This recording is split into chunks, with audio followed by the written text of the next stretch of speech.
ഓം സദാശിവസമാരംഭാം ശങ്കരാചാര്യമധ്യമാം അസ്മദാചാര്യപര്യന്താം വന്ദേ ഗുരുപരമ്പരാം.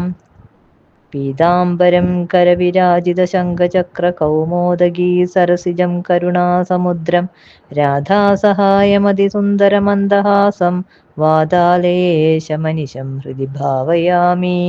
ശ്രീഗുരുവായൂരപ്പാ ശരണം. ഓം നമോ ഭഗവതേ വാസുദേവായ. ശ്രീമന്നാരായണീയം ദശകം 46. ഭഗവാന്റെ വിശ്വരൂപ ദർശനം. അയി ദേവപുരാ കില ത്വയി സ്വയമുത്ഥാനശയേസ്തനന്ദയേ പരിജൃംഭണതോ വ്യപാവൃതേ വദനേ വിശ്വമജഷ്ടവല്ലവീ പുനരപ്യഥ ബാലകൈ സമം ത്വയി ധീരാ നിരതേ ജഗത്പദേ ഫലസഞ്ചയ വഞ്ചനക്രുധാ തവ മൃദ്ഭോജനമൂചുരർഭഗ അയി തേ പ്രളയാവധൗ വിഭോ ക്ഷിതിതോ യാതി സമസ്തഭക്ഷിണ മൃദുപാശനദോരുജാ ഭവേദിതി ഭീതാ ജനനീ ചുകോപസാ അയി ദുർവിനയാത്മകത്വയാ കിമു മൃത്സ ബദവത്സ ഭക്ഷിത ഇതി മാതൃഗിരം ചിരം വിഭോ വിദധാം താം പ്രതിജജ്ഞിഷേഹസൻ അയി തേ സകലൈർവിനിശ്ചിതേ വിമതിശ്ചേദ്വദനം വിദാര്യതാം ഇതി മാതൃവിഭർസിതോ മുഖം വികസദ്പത്മനിഭം വ്യധാരയാ അയി മൃല്ലവദർശനോത്സുകാം ജനനീ താം ബഹുതർപ്പയന്നിവ പൃഥിവീം നിഖിലാന്യ കേവലം ഭുവനാന്യപ്യഖിലാന്യദീദൃശ കുഹചിത് വനമംഭുതി ക്വചിദഭ്രം കുഹചിദ്രസാതലം മനുജാധനുജാ ക്വചിത്സുരാ ദദൃശേ കിം ന തദാ ത്വദാനനേ കലശാംബുദിശായിനം പുനാ പരവൈകുണ്ഠപദാധിവാസിനം സ്വപുരശ്ച നിജാർഭകാത്മകം കതിധാ ത്വാം ന ദദർശ സാമുഖേ വികസദ്ഭുവനെ മുഖോദരേ നനു ഭൂയോപി തഥാ വിധാനന അനയാ സ്ഫുടമീക്ഷിതോ ഭവാൻ അനവസ്ഥാം ജഗതാം പദാതനോദ് ധൃതതദ്വദിയം തദാക്ഷണം ജനനീ താം പ്രണയേന മോഹയൻ സ്തനമംബദിശേത്യുപാസജൻ ഭഗവൻ അദ്ഭുത ബാല പാഹി മാം. സർവത്ര ഗോവിന്ദനാമ സങ്കീർത്തനം. ഗോവിന്ദ ഗോവിന്ദ. കൃഷ്ണായ വാസുദേവായ ഹരയേ പരമാത്മനെ പ്രണതക്ലേശനാശായ ഗോവിന്ദായ നമോ നമഃ.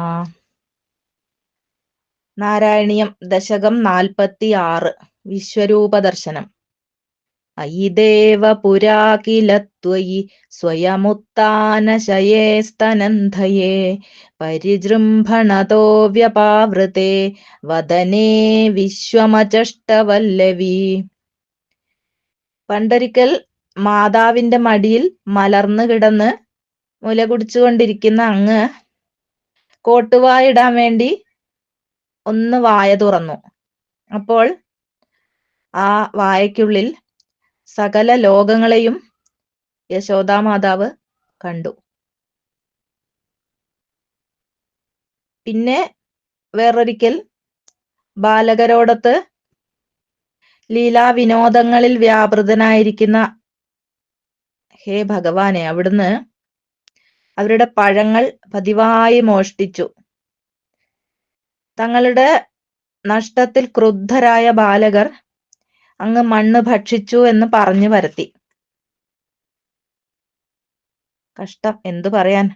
അയി തേ പ്രളയാവധൗ വിഭോ ക്ഷിതിതോ യാതി സമസ്ത ഭക്ഷിണ മൃദുപാശനതോരുജാ ഭവേദ് ഇതി ഭീതാ ജനനീ ചുകോപസാ. ആ മഹാപ്രളയവേളകളിൽ ഭൂമി, ജലം ഇത്യാദി എല്ലാ ഭൂതങ്ങളെയും ഭക്ഷിക്കുന്ന ഹേ ഭഗവാനെ, അവിടത്തേക്കാണ് മണ്ണ് തിന്നത് മൂലം എന്തെങ്കിലും അസുഖമുണ്ടാകുമോ എന്ന് ഭയന്നിട്ട് യശോദ കുപിതയായിട്ട് ഇപ്രകാരം അവിടത്തോട് പറയുന്നത്. അയി ദുർവിനയാത്മകത്വയാ കിമു മൃത്സ്നാബത വത്സ ഭക്ഷിത ഇതി മാതൃഗിരം ചിരം വിഭോ വിതഥാം ത്വം പ്രതിജജ്ഞുഷേ ഹസൻ. വികൃതിയായ ഉണ്ണിക്കണ്ണനെ യശോദാമാതാവ് ഇപ്രകാരം ശകാരിക്കുകയാണ്: വികൃതിയായ കൃഷ്ണ, ഈ ചെയ്തത് മഹാകഷ്ടമായി എന്ന വാക്ക് കേട്ടപ്പോൾ അങ്ങ് അത് അസത്യമാണെന്ന് പുഞ്ചിരിച്ചുകൊണ്ട് പറയുകയാണ് ഉണ്ടായത്. അയിതേ സകലൈർവിനിശ്ചിതേ വിമതിശ്ചേദ്വദനം വിദാര്യതാം ഇതി മാതൃവിഭത്സിതോ മുഖം വികസൽ പത്മനിഭം വ്യധാരയ. എല്ലാവരും ദൃഢമായി പറയുന്നു നീ മണ്ണു തിന്നെന്ന്. എന്നാൽ ഇക്കാര്യം നീ സമ്മതിക്കുന്നുമില്ല. അതുകൊണ്ട് വായ തുറക്കുക എന്നിപ്രകാരം മാതാവ് ശാസിക്കുകയും ഭയപ്പെടുത്തുകയും ചെയ്തപ്പോൾ ആ വിടർന്നു വരുന്ന താമരപ്പൂവ് പോലെ അങ്ങ് വായ തുറന്നു. അപിമൃല്ലവദർശനോത്സുകാം ജനനീം താം ബഹുതർപ്പയന്നിവ പൃഥിവീം നിഖിലാം ന കേവലം ഭുവനാന്യപ്യഖിലാന്യദീദൃശ. അപ്പോൾ ആ വായ തുറന്നിട്ടുള്ളതായ സമയത്ത് വായയുടെ ഉള്ളിൽ അല്പമെങ്കിലും മണ്ണ് കണ്ടെത്താൻ ഉത്സുകയായിരുന്നിരുന്നു ആ മാതാവ്. ആ അമ്മയെ സംതൃപ്തയാക്കാൻ വേണ്ടിയായിരിക്കാം അങ്ങ് ഭൂമിയെ മാത്രമല്ല അഖില ലോകങ്ങളെ കൂടി വായയിൽ പ്രദർശിപ്പിച്ചത്. കുഹചിദ്വനമംബുധി ക്വചിദഭ്രം കുഹചിദ്രസാതലം മനുജാദനുജാ ക്വചിത്സുരാ ദദൃശേ കിം ന തദാ ത്വദാനനേ. ആ വായ തുറന്നിരിക്കുന്ന സമയത്ത് വായയ്ക്കുള്ളിൽ ഒരു ഭാഗത്ത് വനം, വേറൊരു ഭാഗത്ത് സമുദ്രം, പിന്നെ ഒരിടത്ത് ആകാശം, ഭൂമി, പാതാളം, മനുഷ്യര്, അസുരന്മാര്, ദേവന്മാര് എന്നിങ്ങനെ എന്തെല്ലാം കാണപ്പെട്ടില്ല. അങ്ങയുടെ വദനത്തിനുള്ളിൽ അങ്ങയെ തന്നെയും പിന്നെ പാലാഴിവാസനായും അതേപോലെ ഉന്നതമായ വൈകുണ്ഠവാസിയായും ആ യശോദാമാതാവ് കണ്ടു. തന്റെ മുന്നിൽ സ്വന്തം പുത്രനായി നിൽക്കുന്ന അവസ്ഥയും ആ വായയ്ക്കുള്ളിൽ കണ്ട് യശോദാമാതാവ്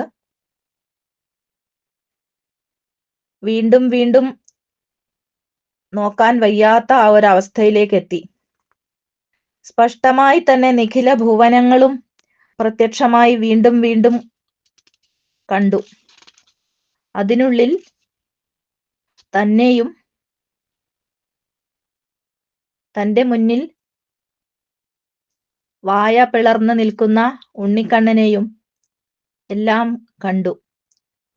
ലോകങ്ങളുടെ അനന്തതയെയും പരിധിയില്ലായ്മയെയും എല്ലാം വിശദീകരിച്ചു കൊടുത്തു.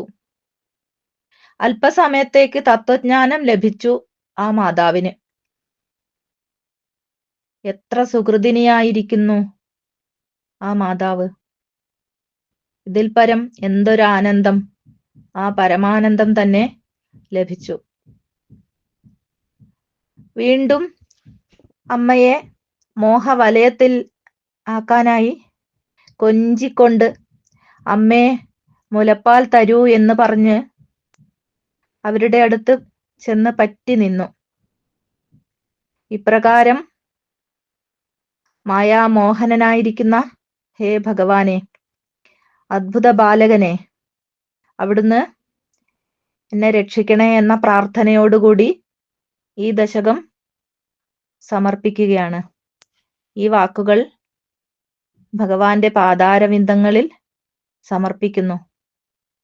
കായേന വാചാ മനസേന്ദ്രിയൈർവാ ബുദ്ധ്യാത്മനാ വാ പ്രകൃതേ സ്വഭാവാൽ കരോമി യദ്യൽ സകലം പരസ്മൈ നാരായണായേതി സമർപ്പയാമി.